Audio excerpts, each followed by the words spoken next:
warming up using the 12 kilograms, you're gonna make fun of me for using such a light fucking weight. Just warming up for shoulder press here. Just really trying to focus on not flaring my elbows, because I feel like that's one of my weak points when I do any pressing movement, whether it's incline, shoulder press, or even cables, like whatever. I feel like I always flare up my elbows a little bit too far, for my liking anyways. Training. I've been learning so much about training recently, it's actually kind of crazy. It made me realize the fact that, for the most part, I was just coming in like a robot for the last like 3 years, and just I was training somewhat hard, yes, but the consistency and the intensity kind of stayed consistent throughout the years. Just because I didn't use really anything to progressively overload, even though my physique still has somewhat increased and improved over time, I feel like it's been such a limiting factor because I haven't been really focused on actually feeling the movement and improving everything that I'm trying to do. I've just been coming in, doing my thing that I've done last week and just trying to match the same weight for the same reps. And yes, it has gone up over 3 years, I guess maybe up between 5 and 10 kilograms on each exercise, which is not bad considering I am more of an experienced lifter. However, I do feel like a lot of me not pushing a heavy weight is, one, derived from the fact that I don't want to get injured and I'm scared of getting injured again.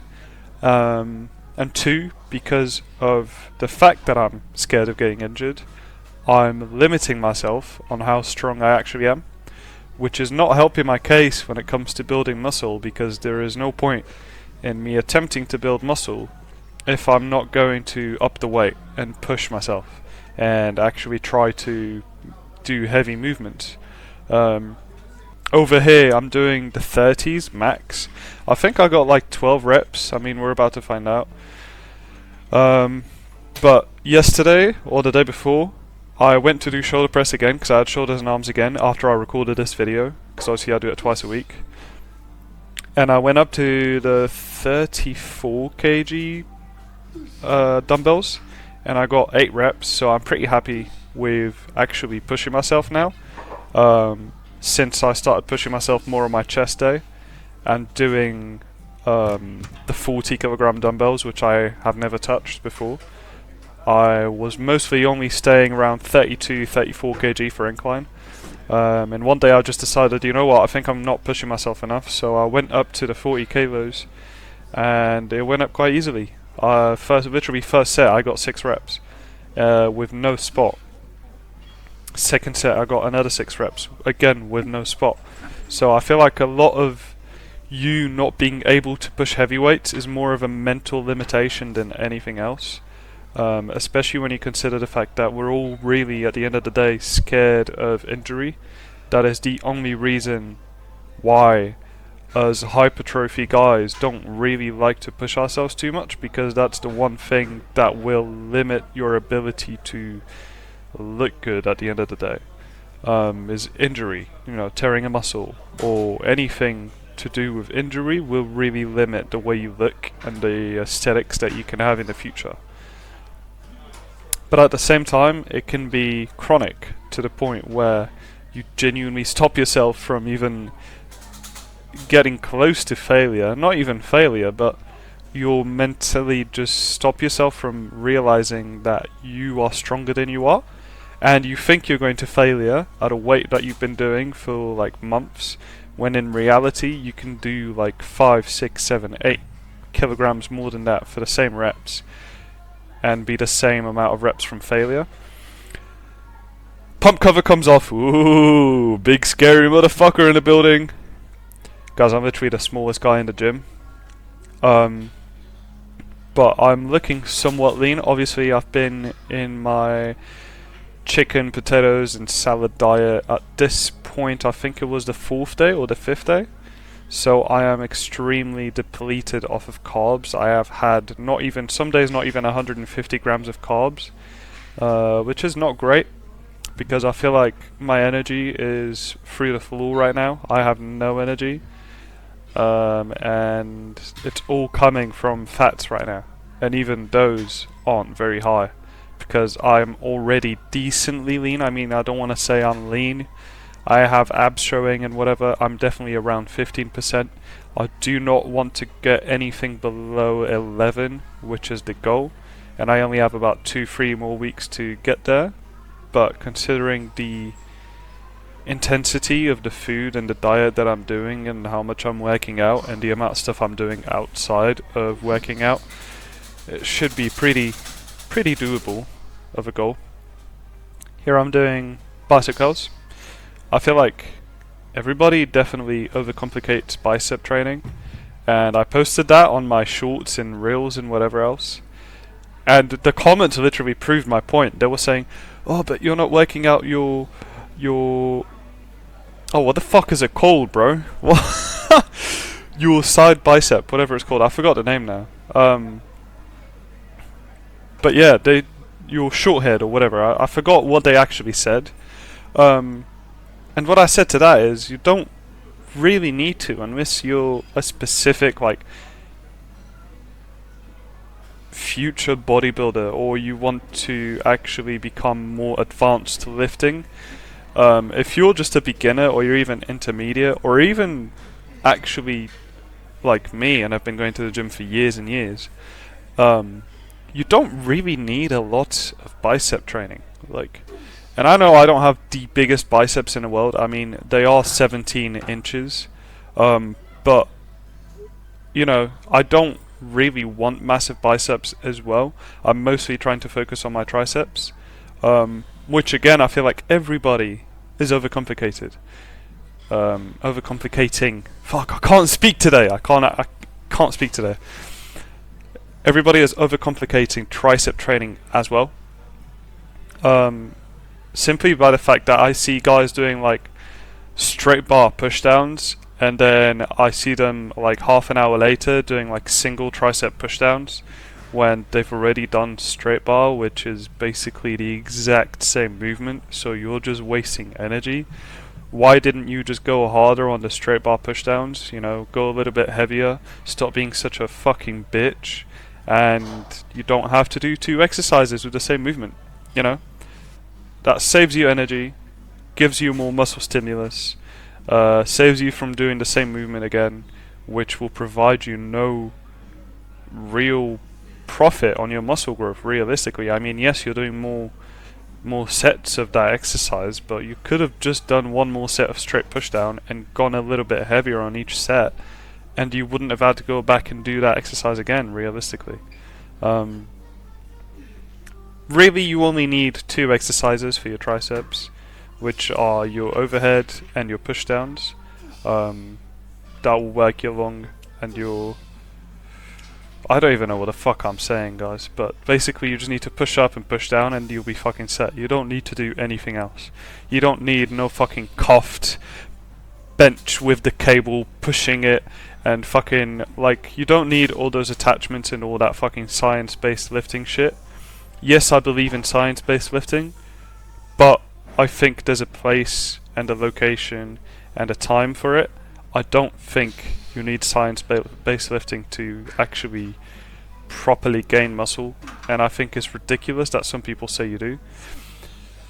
And some guys are out there saying, oh, science-based lifting is the only way for you to actually gain muscle, when in reality you look at their pages and their physiques and they usually check out with the advice they're giving.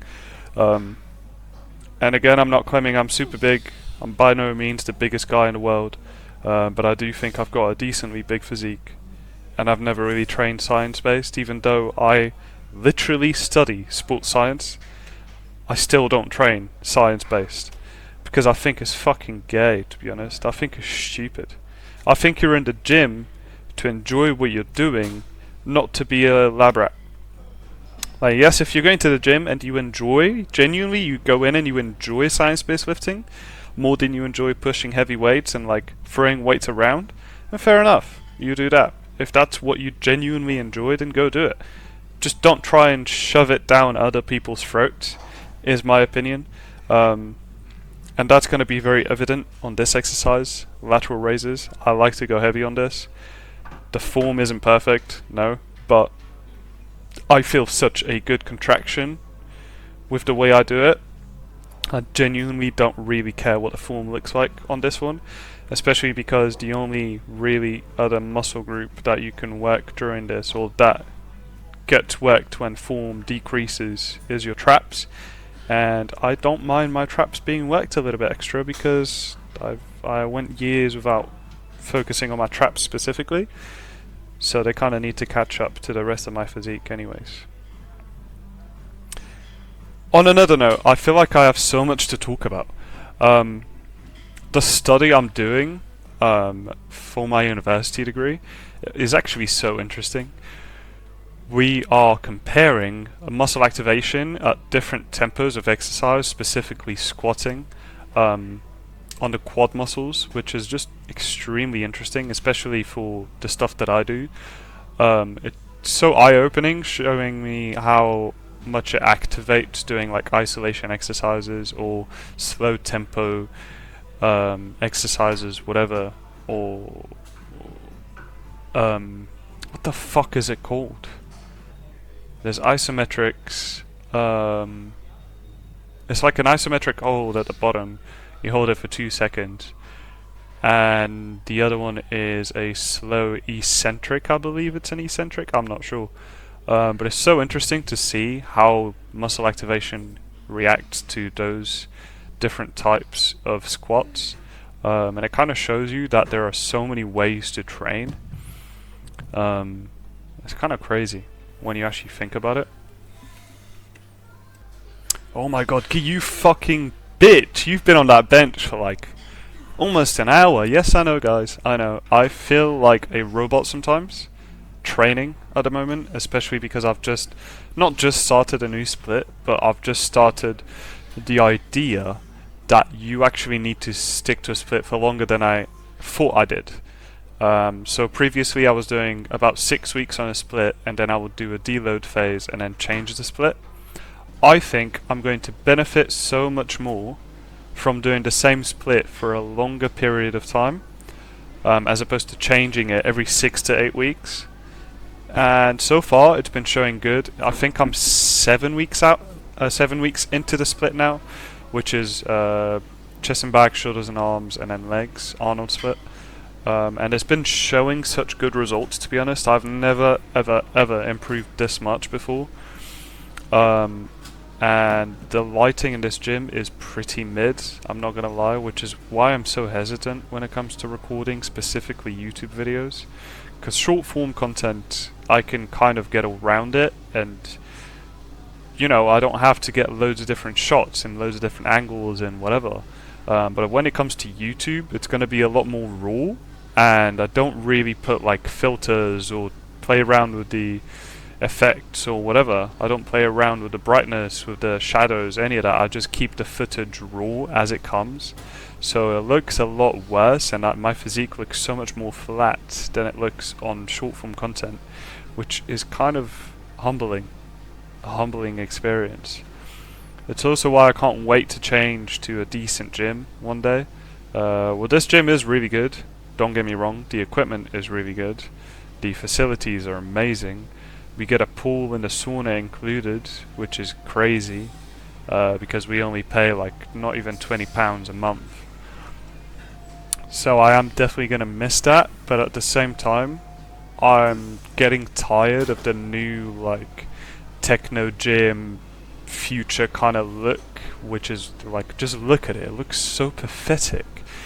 It's just so boring and dull and metallic, and everything is just the same. I can't wait to go to a gym that has some personality to it. You know, some machines that are like old school, kind of like the bodybuilding gym in Portsmouth, but I'm not going to that one at the moment. It's just too much of a walk, and yeah, it's just too much effort, to be honest, I'm not gonna lie. This gym is so handy, it's closer than that one. It comes with the pool, comes with a sauna, which I need every weekend to just reset for the week and just recover a little bit. Anyways, I just did tricep pushdowns. I didn't even mention it, and now I'm gonna do rope curls, which I've been really enjoying. These are the only 2 bicep exercises I do. This one, I guess some people can say it can kind of focus more on your short head, but again, I think it's a bit ridiculous to try and prioritize the short head or the long head. I think if you just get in and you do something that you enjoy doing and that you feel the contraction more than other people, or more than this or more than that exercise, then you go in and you do that exercise, even if people tell you not to. Obviously, if it's something fucking stupid, then don't be a dumbass, but for the most part, if you like an exercise that you have liked and it works and it's a decent exercise, then you keep going at it. Don't let people tell you that it's not as optimal as this or it's not as optimal as that. Just do it. If you feel the contraction better than the other exercise that people are trying to tell you to do, then carry on doing that. I don't understand why on this clip my triceps look bigger than my biceps when I'm doing my biceps. Fuck, man, I really need to focus on my biceps a bit more, don't I? Maybe just add a little set on each exercise for my biceps. I'm only doing 4 sets a session, so 2 of these, 2 of the bicep curls, and then obviously 4 sets again, so 8 sets of bicep curls a week. Obviously there's some other complementary exercises there, like a lot of back work will include bicep complementary as a secondary muscle group being worked, but that is very minimal, especially when you've been going to the gym as long as I have and you really know how to isolate your back instead of using your biceps. It really scares me, the amount of people that don't know how to do a lat pull down.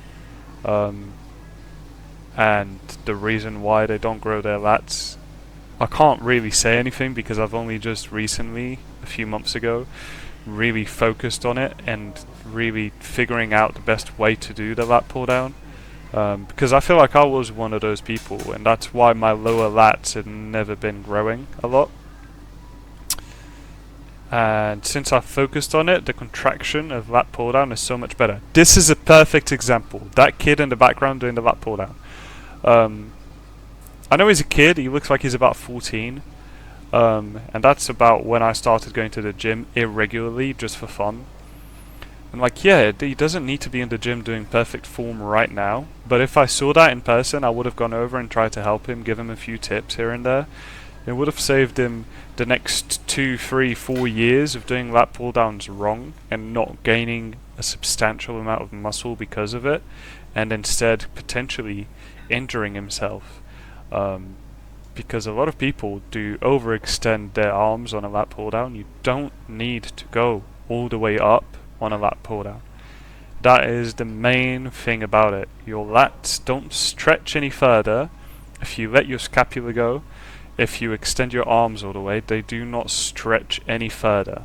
There is a point at which they fully stretch after your arms are like diagonal to each other, almost like 90 degrees. And then all you need to do after that is just go back down and continue with the scapular contraction, continue feeling your lower lats instead of taking the pressure off of your lower lats and just letting go and extending your arms all the way. There's really no need to do that. Realistically, it just resets the movement and it takes away from the pressure. It's kind of like, how do I say this? It's kind of like when you're doing a chest press, and instead of just when you get to the bottom to the full stretch, almost touching the rack again, instead of going up again, you go all the way to the rack and you let go, and you take away the pressure off of your chest, you take away the stretch, and then you go again.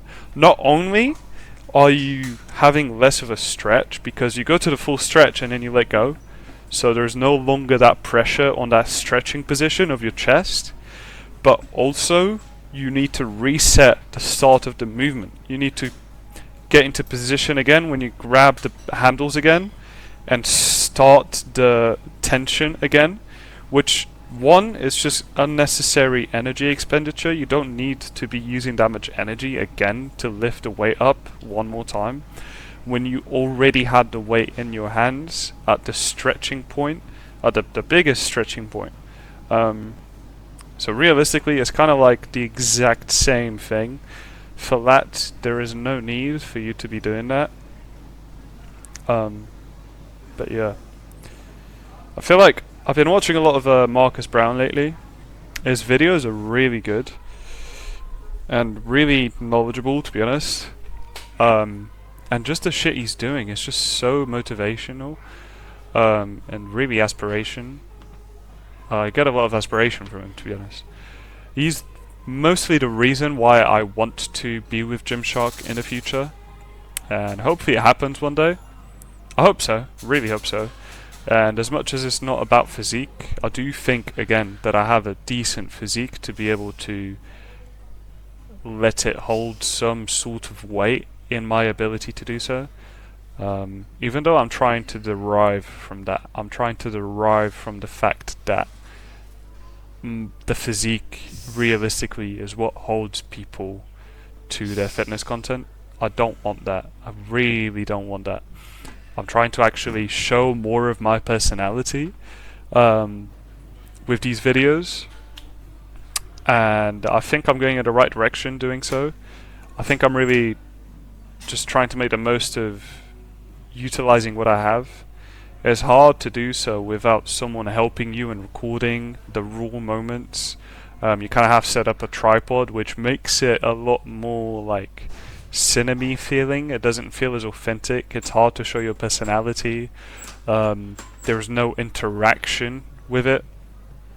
So hopefully in the future I can get a few videos where there's somebody or a friend recording or whatever it can be, and hopefully that helps the authenticity and my personality come out a little bit more, because that's what I want to show you guys. That is what I want you guys to see, you know, for the 2 or 3 people still watching this at this point. Even if 2 or 3 people are watching this still, props to you, and I really appreciate it. For real, like, you guys are sick. Even if they're people I know, I really don't care, but really appreciate it. This is usually where I'd go into my posing routine, but you really think I'm gonna pose when I'm cutting and I look like shit? You're really gonna blame a gay white boy for not posing, bro? What the actual